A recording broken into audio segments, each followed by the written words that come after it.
যেখানে রাজনীতির মঞ্চে পুরনো খেলোয়াড়দের আধিপত্য ছিল, সেখানে হঠাৎ করেই এন্ট্রি নিয়ে প্রথম ম্যাচেই ক্ষমতার মসনদে বসলেন থালাপাতি। যেন সিনেমার মতোই বদলে দিলেন বাস্তবের রাজনীতি। হিরো থেকে সরাসরি ক্ষমতার দৌড়ে প্রথম নির্বাচনে নেমেই বাজিমাত, আর এখন থালাপাতি বিজয় গড়তে যাচ্ছেন সরকার। তামিলনাড়ুর বিধানসভা নির্বাচনে তার দল তামিলাগা ভেট্রি কালাঘাম এগিয়ে রয়েছে 122টির বেশি আসনে।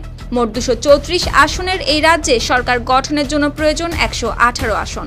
সেই হিসেবে এককভাবেই সরকার গঠনের পথে বিজয়ের দল। এতে অনেকটাই পিছিয়ে রয়েছে ডিএমকে ও এআইএডিএমকে। দীর্ঘদিন ধরে তামিলনাড়ুর রাজনীতি ছিল এই দুই দলের দখলে, কিন্তু এবার সেই দ্বিমুখী রাজনীতিতে বড় ধাক্কা দিয়েছে থালাপাতির টিভিকে। 2024 সালে দল গঠনের পর থেকেই একাই নির্বাচনে লড়ার ঘোষণা দিয়েছিলেন বিজয়। ভোটের আগেই এই লড়াইকে তিনি গণতান্ত্রিক সংগ্রাম হিসেবে তুলে ধরে কোনো জোটে না যাওয়ার অবস্থান নেন। এমনকি বিজেপির চাপের মধ্যেও একক লড়াই চালিয়ে যান।